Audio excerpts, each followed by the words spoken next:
Les amis, bonjour à tous, bienvenue dans cette nouvelle vidéo. Pourquoi le miel n'est pas vegan, les amis? C'est une question qu'on me pose quasiment, enfin même j'ai envie de dire tout le temps à chaque live que je fais sur TikTok où je parle de véganisme. En général, c'est pourquoi pas le lait, pourquoi pas les œufs, mais ça, je les ai déjà fait tous les sur cette chaîne. Donc maintenant, pourquoi pas le miel, les amis? Mais avant que cette vidéo commence, le like, l'abonnement, le commentaire, c'est une obligation, la team. Pourquoi le miel n'est pas vegan? Bah déjà, on pourrait s'arrêter à un simple argument, c'est que pour avoir du miel, il faut exploiter les abeilles, et que comme du coup le véganisme, c'est tout simplement le fait de refuser l'exploitation animale, bah, vu qu'il faut exploiter les abeilles pour avoir du miel, bah, c'est ciao. On va quand même rentrer un peu plus dans les détails, parce que on va certainement vous dire, mais pourquoi c'est l'exploitation, les abeilles, elles produisent du miel, et puis voilà, on leur fait pas de mal et tout. Bref, je vais vous expliquer tout ça, les amis. Déjà, il faut bien comprendre une chose, les amis. C'est quoi le miel? Le miel, c'est tout simplement la nourriture des abeilles. C'est-à-dire que vous avez plein d'abeilles comme ça, pop, pop, pop, elles vont vers des fleurs, elles butinent et tout, elles travaillent énormément. Et puis, quand elles ont bien travaillé, elles rentrent à la base, et puis elles vont regerber tout ce qu'elles ont accumulé, et puis voilà, ils vont faire du miel et tout, ils vont faire en fait leur stock, notamment pour l'hiver, enfin, de manière générale, dans des périodes où il y a plus beaucoup de fleurs et tout à butiner. Donc en fait, récupérer du miel, c'est tout simplement voler le dur labeur et la nourriture des abeilles qui comptent sur cette nourriture pour survivre pendant des périodes un peu plus frugales. En apiculture, en général, on va remplacer ce miel du coup par du sirop.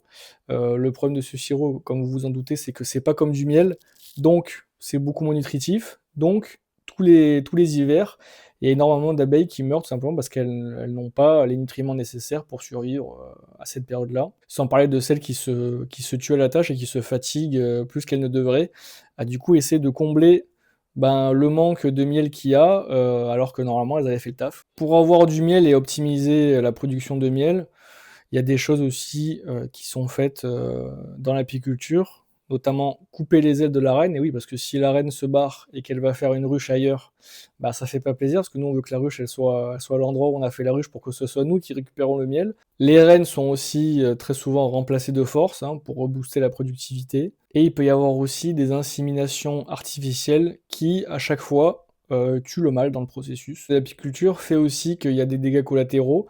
À chaque fois que l'apiculture va manipuler la boîte, va enfumer des abeilles, etc., pour moins se faire piquer ou pour les calmer et tout. Tous ces processus vont engendrer des dégâts collatéraux, et des abeilles qui vont se faire écraser, des abeilles qui vont suffoquer par rapport à la fumée. Enfin, il y aura des dégâts collatéraux, enfin très régulièrement. Dans certaines exploitations aussi, pas toutes, mais tout simplement à la fin de la saison, la colonie est détruite et elle sera remplacée l'année prochaine par une autre colonie. Et enfin, dernier argument qui est très important selon moi et qui est un peu mis de côté, je trouve, c'est tout simplement le fait que les abeilles domestiques contribuent à la mort des vraies abeilles, entre guillemets. Et oui, parce que les abeilles qui permettent de produire votre miel sont, comme pour la plupart des animaux d'élevage, des animaux qui ont été sélectionnés génétiquement pour leur qualité, notamment la production de miel, leur docilité, le fait qu'elles vont rester dans la ruche, etc. et tout. Tout ça fait que dans la zone où il y a cette production de miel, tous les alentours vont être monopolisés par ces abeilles qui vont récupérer toute la bouffe qu'il y a dans les alentours, elles vont butiner toutes les fleurs, etc. Et elles vont en laisser beaucoup moins à des abeilles qui ont beaucoup plus de mérite d'être là pour polliniser la nature et faire en sorte qu'on ait une belle planète avec un bel écosystème.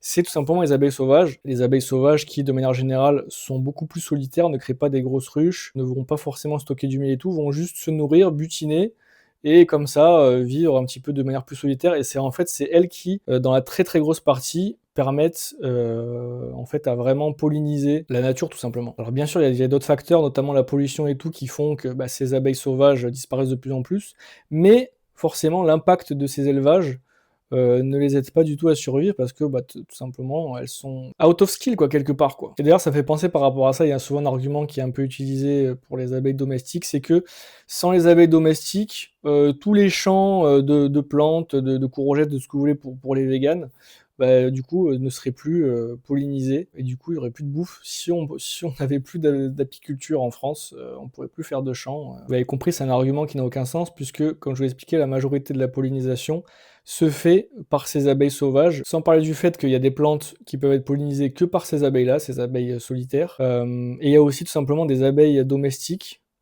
qui ne peuvent pas polliniser certaines plantes. Donc tout ça fait que cet argument est complètement bancal et en réalité, ce n'est pas du tout la réalité de ce qui se passe en France, de comment, la nourriture est produite et grâce à quoi et par qui. Donc voilà les amis, maintenant vous savez pourquoi le miel ce n'est pas vegan, et du coup pourquoi, si vous tenez vraiment au bien-être animal, notamment des abeilles, il ne faut pas en consommer les amis. Voilà. La bise!